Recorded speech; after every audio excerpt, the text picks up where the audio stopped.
अस्सलामु अलैकुम वरहमतुल्लाहि वबरकातुह। क़ुरबानी के दिन आने वाले हैं तो क़ुरबानी हम लोगों को ज़रूर करना चाहिए। जो भी साहिब हैसियत है, साहिब निसाब है, उसको क़ुरबानी ज़रूर करना चाहिए। अल्लाह तबारक व तआला को क़ुरबानी के दिनों में क़ुरबानी से ज़्यादा महबूब और पसंदीदा अमल कोई भी नहीं है। तो इसलिए बहरहाल जिसको भी अल्लाह ने साहिब हैसियत बनाया है, मालदार बनाया है, उसके पास रुपया पैसा है तो उसको क़ुरबानी ज़रूर करना चाहिए।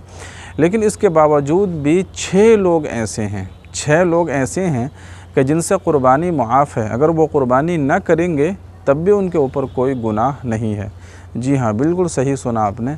तो आइए उन तमाम लोगों को, वो 6 लोग कौन कौन से हैं, एक एक करके जानने की कोशिश करते हैं। अगर आप भी उन 6 लोगों की कैटेगरी में आते हैं तो आप भी क़ुरबानी छोड़ सकते हैं, आपको कोई गुनाह नहीं मिलेगा।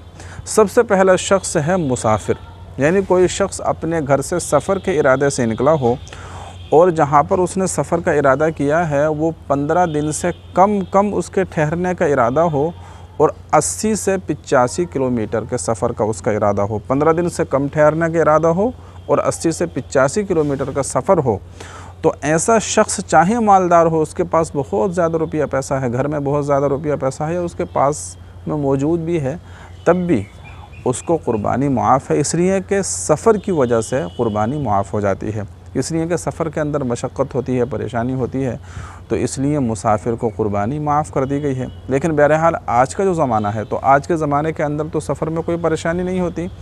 आम तौर से कार से सफ़र होता है, हवाई जहाज़ से होता है, या इसी तरीके से और किसी बस ट्रेन का हम सफ़र करते हैं तो कोई ज़्यादा इतनी मशक्क़त और परेशानी का सामना नहीं करना पड़ता। तो अगर कोई शख्स अपने घर फ़ोन करके ये कह दे कि भाई मैं सफ़र में हूँ, मेरे नाम से क़ुरबानी कर दो, तो बहुत अच्छी बात है, ऐसा होना चाहिए। अगर ऐसा करेगा तो उसको सवाब मिलेगा। लेकिन बहरहाल अगर वो ना करे तब भी उसके ऊपर कोई गुनाह नहीं है, कोई वबाल नहीं है और उससे आखिरत में कोई भी इस सिलसिले में पूछताछ नहीं होगी। इसलिए कि जब उसको छूट दी गई है तो वो इससे फ़ायदा उठा सकता है। लेकिन जैसे मैंने बताया, अगर वो कर लेगा, यानी अपने घर में फ़ोन करके कह देगा, तो उसके लिए ज़्यादा बेहतर है। दूसरा है नाबालिग बच्चा और बच्ची के, इनसे भी क़ुरबानी माफ़ है। यानी नाबालिग बच्चों और बच्चों के पास बाज़ मरतबा ऐसा होता है कि बहुत सारा रुपया पैसा जमा हो जाता है, या बच्चियों के पास सोना चांदी माँ बाप बचपन ही में उनको बना देते हैं, तो वो आज के ज़माने में साहिब निसाब हो जाते हैं। बहुत सारा, यानी कि लाखों का उनके पास सोना चांदी जमा हो जाता है, या बाज़ मरतबा बच्चों के पास ही इतना पैसा जमा हो जाता है। बाज़ वालिदैन, बाज़ पेरेंट्स अपने बच्चों का जो है खाता खुलवा दिया करते हैं और उनके खाते में, उनके अकाउंट में बहुत सारे पैसे जमा हो जाते हैं।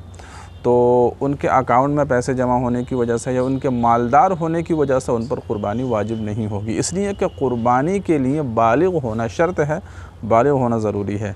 अब अगर कोई नाबालिग बच्चा है या बच्ची है, चाहे वो मालदार ही हो, तो उस पर क़ुरबानी नहीं होगी। तीसरा शख्स है गरीब शख्स। सब जानते हैं क़ुरबानी तो मालदार ही पर होती है। अगर कोई शख्स गरीब है, साहिब निसाब है ही नहीं, यानी कि वो निसाब का मालिक ही नहीं है, तो फिर उस पर क़ुरबानी होने का कोई मतलब ही नहीं है। लेकिन अगर वो कहीं से पैसे जमा करके 2-3 हज़ार रुपये का कोई हिस्सा अगर मिल रहा है, अगर वो कर लेगा तो क़ुरबानी तो उसकी हो जाएगी। लेकिन बहरहाल उस पर कोई वाजिब या ज़रूरी नहीं है। 3 हो गए। चौथा शख्स है मजनू और पागल शख्स। बाज़ मरतबा ऐसा होता है कि इंसान अच्छा खासा होता है, लेकिन अगर कोई क़ुरबानी के दिन आते आते कोई मजनू हो गया, पागल हो गया, और पूरे क़ुरबानी के 3 दिनों वो मजनू रहा, पागल रहा, तो फिर उससे क़ुरबानी माफ़ हो जाएगी। इसी तरीके से 5वां शख्स है ग़ुलाम। पहले ज़माने के अंदर ग़ुलाम हुआ करते थे, बांदियाँ हुआ करती थीं, तो ग़ुलाम तो किसी जो है माल का मालिक होता नहीं था। अब आज के ज़माने में नहीं होते हैं, तो बहरहाल ये एक मसला है। पहले ज़माने के अंदर ग़ुलाम हुआ करते थे, बांदियाँ हुआ करती थीं, तो वो किसी माल के मालिक नहीं होते थे। तमाम के तमाम माल का जो मालिक है वो उनका आका हुआ करता था, ठीक है। तो ग़ुलाम पर भी क़ुरबानी नहीं है। और छठा शख्स है गैर मुस्लिम।